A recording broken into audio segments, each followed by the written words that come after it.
Na manhã do dia 1º de janeiro de 2016, eu cometi um crime quando retirei da parede um importante slogan político de uma área reservada aos funcionários do Hotel Internacional de Yanggakdo, com o objetivo de prejudicar a ética e a motivação do povo coreano. Mas eu imploro ao povo coreano e ao governo pelo meu perdão. E eu rezo para os céus para que eu possa voltar para casa, para minha família também. Eu imploro a DRPK para me perdoar. Por favor. Eu cometi o pior erro da minha vida. Nem todo turismo é uma experiência divertida. Na verdade, existem muitos destinos que são extremamente perigosos, principalmente se não se seguem as regras locais. Otto Frederick Warmbier nasceu no dia 12 de dezembro de 94, em Ohio, Estados Unidos. Sua chegada foi um presente para a família, já que sua mãe, Cindy, engravidou logo após vencer uma batalha contra o câncer. Por esse motivo, desde pequeno, Otto era visto por muitos como símbolo de vitória. Anos depois, Cindy e o marido Fred tiveram mais 2 filhos, Austin e Greta. Otto passou boa parte da infância e adolescência numa vizinhança pacata, onde aproveitava a maior parte do seu tempo praticando esportes. Ele gostava de pedalar com o pai e de jogar futebol com os amigos do bairro e da escola. À medida que os anos se passavam e o garoto crescia, sua vontade de viajar e conhecer lugares novos só aumentava. Ele adorava vivenciar culturas diferentes e já tinha visitado alguns países como Cuba, Equador e Israel. Extremamente dedicado aos estudos, Otto, aos 21 anos, era um dos estudantes de comércio e economia mais notáveis da Universidade da Virgínia. Tanto é que ele conseguiu uma concorrida bolsa de estudos para um intercâmbio de um semestre em Hong Kong, na China. Essa bolsa não era apenas uma oportunidade de se destacar academicamente, mas também uma chance de entrar em contato com uma nova cultura. Com um grupo de amigos da universidade e outros intercambistas de outras nacionalidades, Otto chegou na China em dezembro de 2015. Durante aquele mês, e antes das suas aulas começarem, ele conheceu muito do país, visitando vários pontos turísticos e se empenhando em aprender um pouco o idioma local. Contudo, a fim de curtir mais as férias antes das aulas, ele achou que seria uma boa ideia aproveitar a oportunidade para conhecer também um dos destinos mais comentados do mundo, a Coreia do Norte, que é um dos 14 países que fazem fronteira com a China. Mas antes que eu possa falar sobre as desventuras de Otto pelo país mais fechado do planeta, é de extrema importância que eu contextualize para vocês um pouco sobre a história da Península da Coreia e como ela foi dividida entre Coreia do Norte e Coreia do Sul. Durante a Segunda Guerra Mundial, a Coreia estava sob o domínio do Japão. Com a iminente derrota dos japoneses após o ataque da bomba atômica em 1945, a Coreia foi invadida pela União Soviética, atual Rússia, que entrou pelo norte. Para evitar a total conquista desse território, os Estados Unidos entraram pelo sul, dando início a uma disputa territorial por um único país.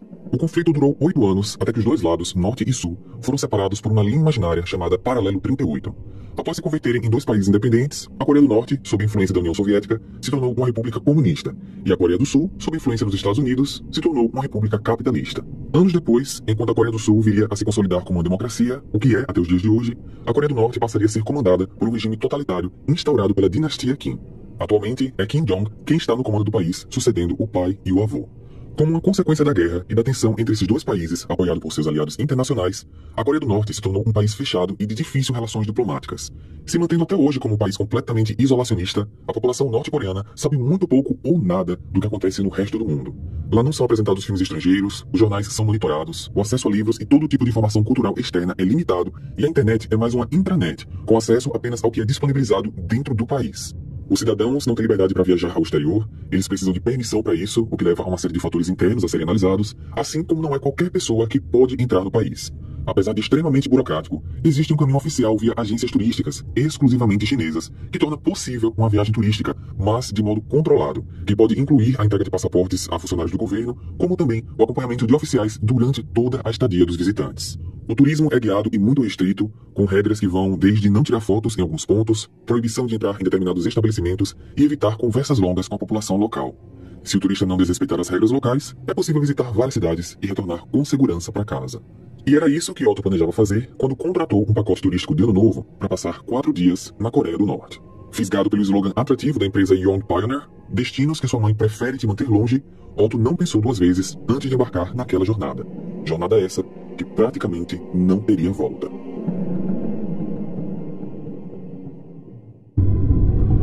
No dia 29 de dezembro de 2015, Otto desembarcou no aeroporto internacional de Pyongyang, capital da Coreia do Norte, e foi levado junto com um grupo de estrangeiros para o hotel Yanggakdo, onde eles ficariam hospedados pelos próximos dias. Vale ressaltar que esse hotel é um dos poucos que aceitam turistas internacionais, e tanto a empresa de turismo como o hotel explicaram e ressaltaram o que era permitido ou não fazer em território nacional. Na manhã seguinte, um dos primeiros tours que eles fizeram foi no Museu da Revolução Coreana. Nesse passeio, eles puderam ver alguns dos veículos de guerra capturados pelos soldados norte-americanos durante as primeiras batalhas pelo controle do país. Na parte externa ficam exibidos helicópteros, aviões e tanques com imagens de soldados estadunidenses presos, aos quais eles se referem como inimigos do Império. Depois, visitaram alguns outros locais, como também a área desmilitarizada, onde está a linha que divide os dois países. One more time. Ready? All right. Ready to throw it at me? 2, 1. O dia 31 de dezembro também foi dedicado a visitas guiadas, mas à noite todos foram a uma festa de Ano Novo, e ao retornarem para o hotel, continuaram bebendo no bar local e se divertindo numa celebração privada proporcionada pela empresa de turismo. O dia 1º de janeiro de 2016 amanheceu tranquilo, como de costume num país que no primeiro feriado do ano parece quase que inabitado. Poucas pessoas circulavam nas ruas, não havia carros, nem muito o que fazer ou ser visto, mas o grupo seguiu com o roteiro programado, fazendo passeios ao ar livre antes de arrumar as malas para ir embora na manhã seguinte. Só que no dia 2, algo inesperado aconteceu. Na hora de embarcar no aeroporto, Otto foi surpreendido por 2 oficiais do governo que não permitiram a sua saída do país. Eles chegaram e não falaram nada, apenas colocaram a mão no ombro dele e mandaram que Otto os acompanhasse. Os outros turistas entraram no avião e seguiram viagem sem o rapaz. Posteriormente, um oficial informou à empresa Young Pioneer que Otto não iria embarcar pelos próximos dias porque ele estava muito doente e precisou ser levado ao hospital. O que ninguém ali sabia era que, na verdade, Otto, aos 21 anos, tinha sido preso. Acontece que logo após a festa de Ano Novo, quando ele e seus amigos já estavam no hotel, todos decidiram por pura curiosidade visitar um andar que era um mistério já comentado por turistas fora do país, o 5º andar. Esse andar é tão restrito que nem existe o botão no elevador. Eles queriam muito saber o que tinha naquele andar, e através das escadas, passando por portas com aviso de acesso restrito, eles chegaram ao local e descobriram que o andar era destinado apenas a funcionários. Como já era de madrugada e o local estava completamente vazio, ele e os amigos circularam por todo o espaço, gravando tudo com seus celulares. Existem algumas filmagens na internet de turistas que já fizeram o mesmo, e normalmente quando esses turistas intrusos são descobertos por algum funcionário local, eles se fingem de perdidos, acabam recebendo uma bronca e são orientados a sair imediatamente do local. Contudo, durante essa exploração do Otto e os outros colegas, ele acabou se separando dos demais e foi nesse momento em que ele, sozinho, decidiu retirar da parede um pôster de propaganda nacional. Segundo o que foi dito por representante da Coreia do Norte, Otto pretendia levar o material consigo como lembrança, mas pelo pequeno trecho de apenas segundos da gravação, e esse é o único trecho que se tornou público, não é possível afirmar que Otto queria levar o material para casa, já que as imagens mostram ele simplesmente retirando a propaganda política da parede e colocando no chão. Não dá para entender o que Otto quis de fato fazer, mas independente da real intenção dele, o ato acabou sendo registrado, provando que ele tinha quebrado uma regra local: dispor no chão uma imagem do governo, o que era considerado uma afronta ao país.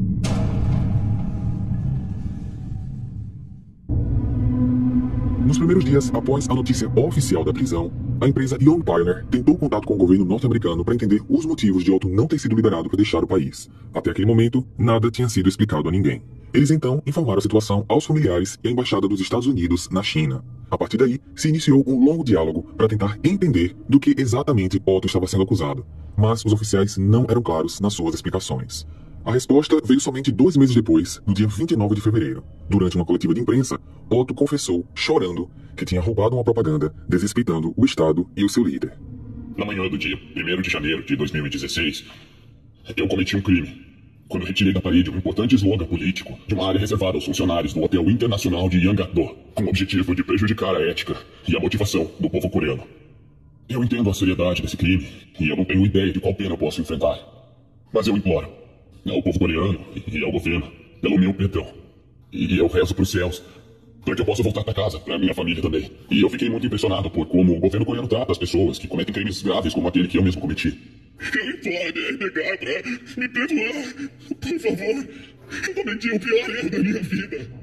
É importante mencionar que nesse momento, Otto se refere à Coreia do Norte pelo nome oficial, a sigla DPRK, que significa Democratic People's Republic of Korea, ou República Popular Democrática da Coreia, e democrática, pois no país são feitas eleições populares para o Comando Nacional, mesmo que Kim Jong nunca tenha candidatos concorrentes e sempre ganha as eleições com mais de 99% dos votos. A mensagem lida pelo Otto continha frases de caráter deplorável aos Estados Unidos, que é o seu país de origem, além de pontos que muitos acreditam não serem verdade, como quando ele disse que arrancou a propaganda com o objetivo de prejudicar a ética e motivação do povo coreano. Ele também comentou que seu objetivo era entregar o cartaz para uma igreja presbiteriana, que daria em troca $200 mil. Segundo ele, a igreja pretendia provocar o país pela falta de ética que o governo tratava as leis trabalhistas. Por tudo isso, suspeita-se que o documento tenha sido escrito e Otto obrigado a ler diante de todo o país. Só que mesmo implorando por perdão e liberdade, Otto não teve sucesso. No dia 16 de março, ele foi ao tribunal para o início do seu julgamento, onde na ocasião ele estava sendo acusado de ato hostil contra o país. Numa audiência que durou apenas 1 hora, ele foi considerado culpado e sentenciado a 15 anos de trabalho forçado em campos de concentração. Dali em diante, começaram-se intensas negociações entre os governos para que Otto pudesse voltar para casa. Mas na época, Barack Obama ainda era o presidente dos Estados Unidos e a relação do país com a Coreia do Norte era praticamente inexistente. Foram meses de tensão envolvendo negociadores americanos, mas a Coreia do Norte se mantinha irredutível em sua postura punitiva, enquanto que ao mesmo tempo, a família Warbier enfrentava seus piores dias sem qualquer comunicação, mesmo que por carta, com o Otto.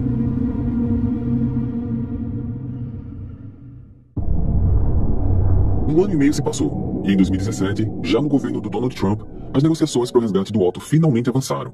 Isso aconteceu devido aos esforços para melhorar a relação com a Coreia do Norte, já que Trump, numa estratégia arriscada, decidiu acenar para o país a fim de propor um acordo nuclear e se promover na mídia. A ideia funcionou, os dois líderes tiveram encontros pontuais, e foi esse contexto que facilitou a extradição do Otto, como também de outros prisioneiros, mas não sem algumas complicações. Durante uma reunião para acertar os detalhes da extradição do Otto, foi revelado que o seu estado de saúde não era dos melhores. Ele estava internado. E o motivo, de acordo com um representante norte-coreano, teria sido uma forte reação alérgica. O problema é que ninguém sabia de nada, e até aquele momento, a informação tinha sido mantida em sigilo. Diante disso, uma operação de apoio médico se iniciou. Quando os paramédicos americanos chegaram em Pyongyang para retirarem o Otto, eles perceberam que o estado do rapaz era muito mais crítico do que eles esperavam. Otto não falava nada e parecia letárgico, mas estava respondendo apenas alguns sinais. Conseguia piscar, mas não parecia conseguir enxergar. Os médicos locais deram explicações meio que superficiais para o que poderia ter provocado aquela condição. A primeira hipótese era de que ele deve ter tido um choque anafilático após comer carne de porco, ou podem ter ministrado uma dose muito alta de sedativos para acalmá-lo enquanto estava na prisão. Mesmo assim, Otto foi levado para casa num voo privado no dia 13 de junho de 2017. Ao chegar nos Estados Unidos, seus familiares entraram no avião antes mesmo que ele saísse, para que ali eles tivessem um primeiro contato com o rapaz. Só que Otto, sem conseguir enxergar direito, reconheceu a voz de seus pais e ficou muito, mas muito agitado, o que acabou obrigando os paramédicos a o sedarem novamente. Para os seus pais, o tão aguardado reencontro foi chocante. Eles não faziam ideia de que encontrariam o filho daquela maneira. Otto foi levado para um hospital, onde mais alguns detalhes da sua condição foram expostos. Ele tinha sofrido um dano severo, chamado anoxia cerebral, que é causado geralmente pela não oxigenação do cérebro. Após alguns exames, os médicos conseguiram confirmar que o seu cérebro ficou sem oxigênio por pelo menos 4 minutos, e isso poderia ter sido a causa principal do seu estado, mas ninguém pôde explicar o que aconteceu para ele não receber essa oxigenação. Cindy e Fred afirmaram em entrevistas que encontraram uma cicatriz profunda em um dos seus pés, de uma ferida já tratada, mas que não souberam especificar como teria sido provocada. Disseram também que os dentes do rapaz estavam tortos, como se eles tivessem sido movidos ou girados com alicates, por exemplo, e que às vezes Otto acordava à noite gritando, ou, como nas palavras deles, uivando como um animal. O casal chegou a afirmar veementemente que o filho tinha sido vítima de tortura. Contudo, nenhum laudo médico americano aponta qualquer evidência de que isso realmente tenha acontecido. Fora o dano cerebral, que poderia ter sido causado por uma infinidade de possibilidades, e a cicatriz no pé, Otto não tinha ossos quebrados e nem outros hematomas no corpo. E essa foi uma situação delicada entre família e hospital, pois as informações disseminadas por ambas as partes não coincidiam. Outro detalhe estarrecedor era o fato de que Otto já estava há mais de 1 ano naquela condição. Parece que ele nem chegou a trabalhar nos campos de concentração, e acabou sendo internado dias após sua condenação, sendo mantido no hospital desde então. E isso ainda fez com que os médicos americanos dissessem que dentro do hospital na Coreia do Norte, Otto provavelmente recebeu um bom atendimento, já que, como ele tinha ficado meses apenas deitado, ele não apresentava marcas de descaso com a pele. Infelizmente, apenas 6 dias após a sua chegada, Cindy e Fred perceberam que Otto estava sofrendo muito e não respondia a nenhum tratamento hospitalar, e assim tomaram a dolorosa decisão de desligar os aparelhos do filho para que ele finalmente pudesse descansar em paz.